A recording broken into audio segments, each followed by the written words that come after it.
Welcome back to Trail and Ultra Running Training. My name is Will Frantz. I'm a running coach and a strength coach, and I've helped runners improve their performance from 5Ks to 200 miles. And today, I'm going to talk about a thing that we might refer to as skill deficit. So, when we are starting any activity, before we are able to do work that might actually matter, or hard work, or do work that will allow us to develop certain aspects of ourselves, we are going to have to get good enough at the activity first. And depending on what it is, this will take longer or shorter periods of time.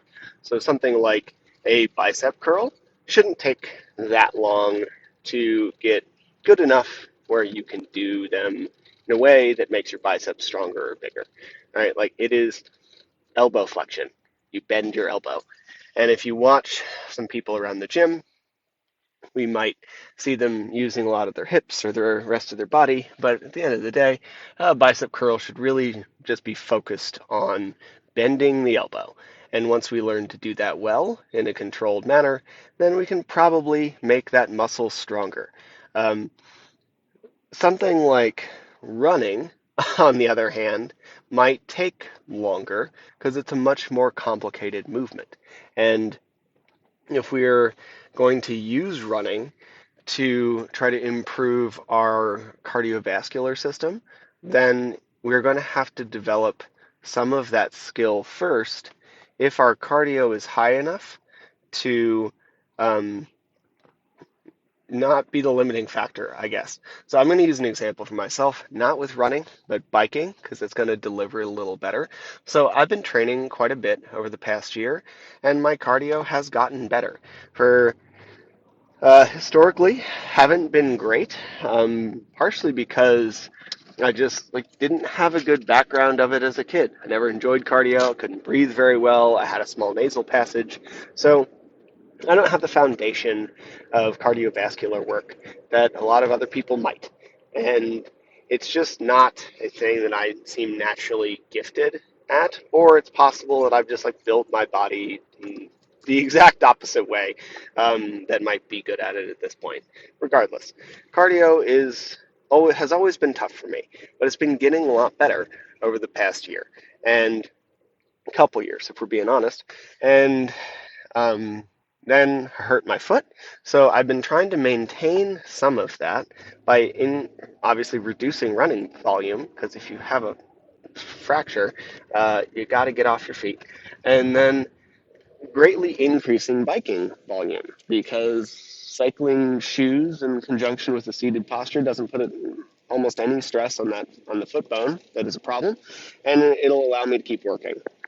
However, the first couple sessions, I really couldn't get my heart rate up because the limiting factor had nothing to do with my breathing. It was that my quads were on fire. And they were on fire because I just haven't done cycling in a long time. I have a I have a pretty big history of it, but it's been a decade. It was my first endurance activity. I did it a lot in my early 20s. We're talking, I was a bicycle delivery guy for a sandwich shop, as well as doing it a lot in my free time. So we were pushing at least 200 miles a week for a couple of years pretty consistently. And then it was a primary mode of transportation for me in Korea. So we still had even more on top of that. And then I got back and I didn't do almost any of it for the past 10-ish years. And the result, I'm not very good at it. So my body just doesn't remember how to do it very well. And therefore, I uh, kind of burned out muscularly and posturally before I was able to really get my cardio up. Now, over the past week, I've been doing this fairly frequently, and that has changed. I'm able to get into the zone 2, zone 3, whatever, low lactate aerobic cardiovascular space pretty easily now. My quads no longer feel like they're on fire, and I've just kind of remembered how to do the sport enough to create the adaptations I want to create, right? We're not looking to push a bunch of intensity. It's not like I can stand up on the bike because foot. So I am able to do it well enough to create the difficulty I need to create to at least maintain something. And it took a bit. If I didn't have such a long history for it, like I was partially just trying to redial in the positioning on the bike. Um, so if I didn't have such a long history of it, it might have taken even longer. I don't know, but it's going to be a bit. And I think this is one of the reasons that people don't like cross training is because they do it once a week. They do it just enough to hate it. Um, and as a result, they never really develop a cross training modality that allows them to create big a big stimulus, right? Like all of these things are a skill. It's going to take a little bit for you to get okay at them. If you only spend 20 to 30 minutes a week on something, then you're probably not going to get good at it. You might eventually, but it's going to probably take a long time, and you're probably going to spend more time frustrated than you are actually developing something. So in some ways, I am trying to view this injury as an opportunity to develop a cross-training method that will actually be effective. Um, because before this, whenever I'd get on the bike, quads fire, right? Fire quads, not any actual training of the aerobic system, which is what I was trying to achieve. So we'd end up on the stair mill, which isn't as much of a rest as I'd like it to be, because it's still using all the same kind of muscles. We're reducing impact quite a bit, but it's still using all the same kind of stuff as we would for running. So I'm thankful to have the opportunity to develop the biking back a little bit so that I can get a little more cross training in the future. And we look at any movement, this is going to be the case. If we want to get really strong, back squats might be part of your long-term plan. They take a long time to get good at. So if you don't have a lot of time to develop strength, let's say you had a race in 6 months and you've never really done squats before, now might not be the time. No matter how much strength is your deficit, now might not be the time for that to be a priority for you. I have opinions on whether it's a valuable thing to develop. Some people disagree with me.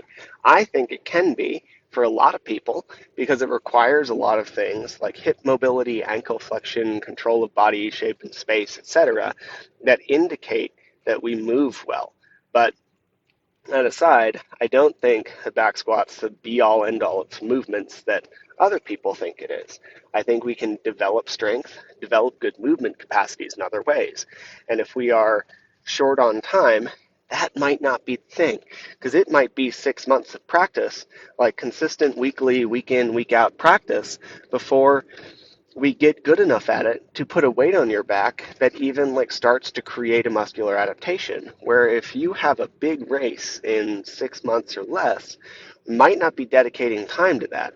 Might be dedicating time to something more fundamentally simple because it requires less overall body control and core bracing so you don't hurt yourself, like a Bulgarian split squat. As much as people hate them, they're really good for you. They make you super strong, and they don't require you to know how to completely brace your torso.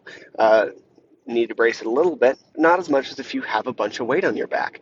And same thing for like a leg press. We have to have a little bit of skill to not hurt there, but we can throw a ton of weight on the leg press and just get you strong without creating a ton of problems, right? So this is the kind of thing that we need to understand, where no matter what, there's going to be a skill deficit at the beginning of some new activity. And if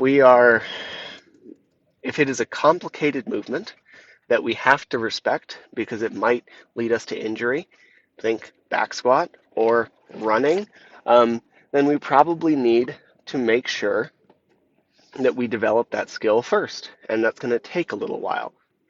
So depending on your goal, you might not be able to actually make progress towards your goal with your desired movement for quite a while. And if we frame our goal as to run better, that is going to help mentally because the skill development is going to just become inherently become part of that. Whereas if we want to use running as a cardiovascular modality, or like run faster or any of these things, then we might not get as much because we have to go through this skill development first. So no matter what it is, let's understand that there is going to be a skill component, and we need to get through that part first before we start to make progress elsewhere.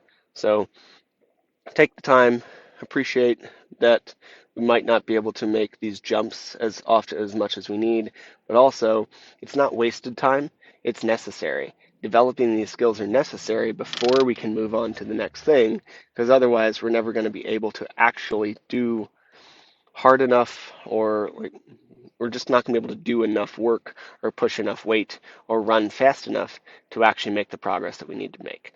So hope that makes sense. Hope that helps from a thought process perspective on how to frame some training. Have a great day. Go put an extra a couple miles for me while I'm in this boot, and go have some fun on the trails. Thank you again for listening to the Trail and Ultra Running Training Podcast. I can't tell you how much I appreciate it. Just a reminder, nothing you hear on this podcast is medical advice, and you should always speak with a medical professional before making changes to your training or your nutrition. If you enjoyed the podcast or found it helpful, please leave a rating or review. It tells the algorithm robots that people like it, and that means more people will hear it. Or even better, just share it with someone who you think would benefit. If you prefer a video version, head to the Trail and Ultra Running Training Group on Facebook, or check out the Mountain Goat Endurance Coaching YouTube channel. Thank you again, and I hope you have a great next run.